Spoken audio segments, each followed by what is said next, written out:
Happy Wednesday. It is April 2nd. What's going on YouTube? Yesterday was April Fool's Day, and the market gave us a nice April Fool's with the potential breakout of 5,700, and boy, was it a fake out.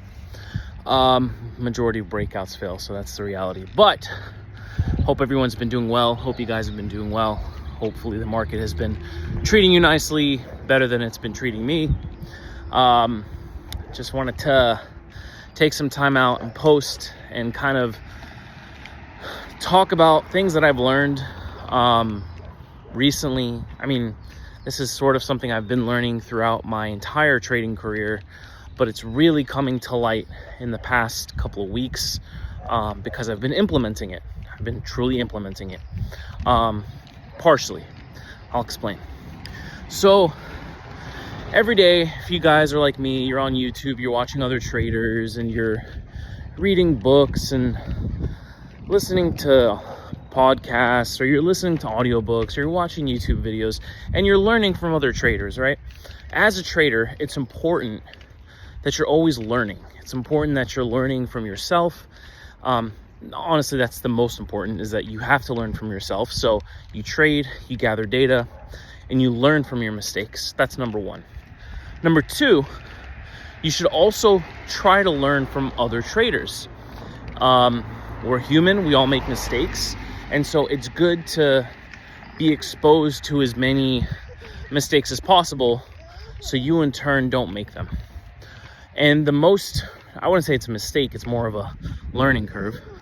But most recently, what I've been trying to learn is risk management. And honestly, risk management in the trading industry, it's beaten like a dead horse. Everybody talks about risk management. I mean, and the thing about risk management is that there's no one way to manage risk, right? There are many, many, many ways to manage your risk, because your risk is directly correlated with you putting on a trade and how big that position is. That's what risk is. Risk is you putting on a trade and how big that trade is. Okay? And then if you dive deeper further into it, it is further summarized into if it goes in the opposite direction, then the risk is unrealized, meaning the trade is working against you, and so far you are in some drawdown, and that is baked into your risk. Now, how big of risk you decide to take on depends on things like your stop loss, when you cut the trade, if you end up getting back into a trade, if you stop trading. These are all things that are baked into risk management. And as a trader, it's important to recognize that. It's important to recognize that risk management is not just having a stop on, although it is a big part of it. But risk management is not just taking a trade and putting a stop loss or setting a stop loss. It's about how big of a trade you're taking. It's about how many trades you're taking. It's about, are you allowing the market to hit your stop loss, or are you moving your stop loss or taking it away completely? And it's about, your account size. All these things take into account risk management, okay? How much capital you have to trade with, okay? How much you're willing to risk of that capital. If you have, like a $2,000 account, and you're willing to risk all of it, then your risk is 100%. If you're only willing to risk half, then your risk is 50, etc., etc. So you take the amount that you're willing to risk, and you figure, okay, well, how much am I willing to lose per day? Some people like to do it per day, per week. Some people do it per trade. I myself do it per trade. It's easier to keep track of, and it helps me really get a real-time visual of my performance and how much I am truly risking. So my risk is on a trade-by-trade basis. I try to not risk more than 1 to 2% max. on any one trade. But it stems from more than that. It stems from, yes, I could risk 1 to 2% per trade. But if I'm taking 50 trades and I lose on all 50, okay, statistically that's not possible, but I mean, honestly, anything's possible. Let me just say that. Anything can be possible. You can lose 50 trades in a row. But it depends on the kind of trades that you're taking. So I could be losing 50 trades in a row, but does that mean all 50 trades were part of my setup? And the majority of the time, the answer is no. And this is kind of when we as traders, we go on tilt, or we just want to make back losses, revenge trade, over trading. If you're truly waiting for your setup, like again, for me, I trade failed breakdowns, or essentially liquidity hunts at major levels. If you're waiting for those setups and you're taking a trade, realistically, you're not taking more than like maybe 1 to 3, maybe 1 to 4, maximum 5 trades per day. For failed breakdowns, I don't think we get more than 2 to 3 per day. So you're essentially like, your max amount of trades, for me at least, is 3, okay? So how the hell am I taking 50 trades per day? It's because I'm not waiting for the setup, or the setup has already passed and I'm trying to make up for it, and I'm taking 50 trades and I lose on a majority of them or all of them because it's not part of my plan. At that point, and this all factors into risk management as well, are you waiting for your setup? And if you are waiting for your setup and you're actually taking the trades when your setup is present, realistically, you're not taking more than like 3 to 4 trades per day. That's the reality, because no edge is available in the market continuously. When your edge appears, you take it and you're done, okay? If you're sitting there taking trades, hours and hours taking trades, long, short, blah, blah, blah, you're not trading with an edge, okay?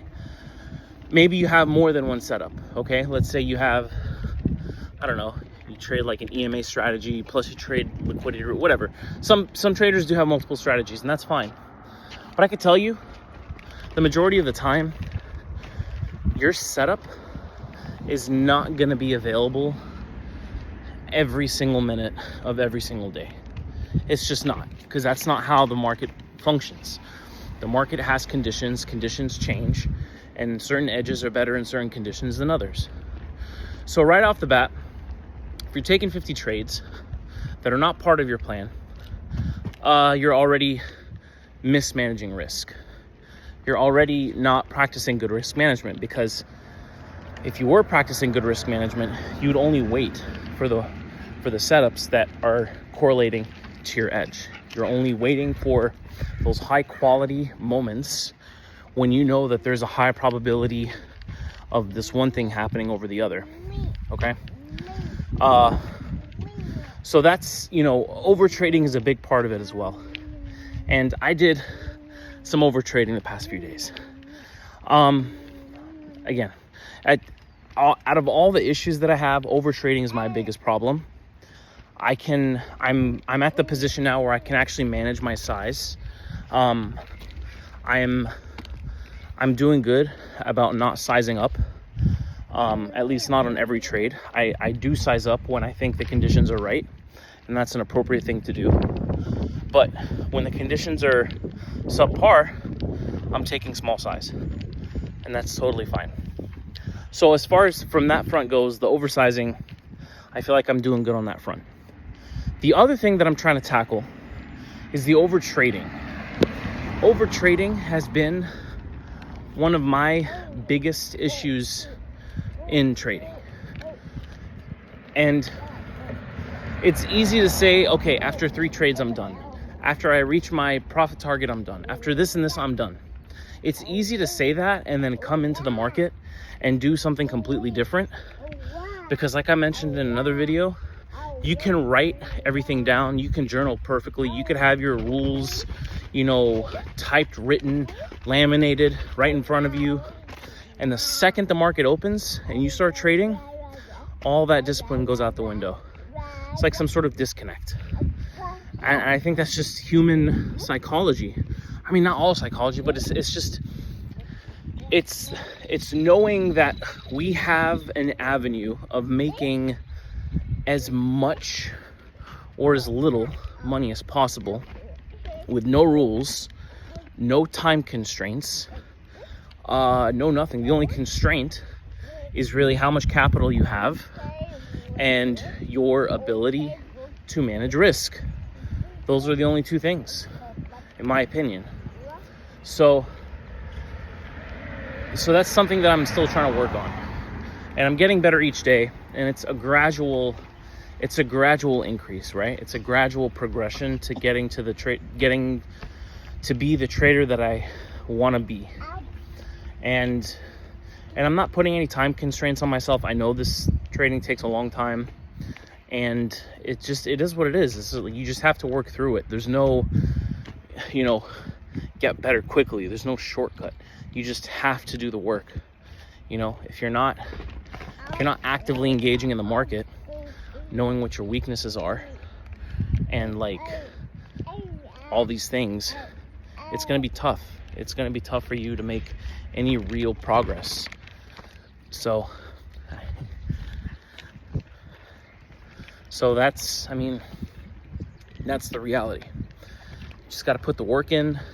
You got to know where your weaknesses are, and it's good to know what your strengths are, but really you have to know where your weaknesses lie, so you can tackle those and try to work on them in order to gain consistency and to gain profitability.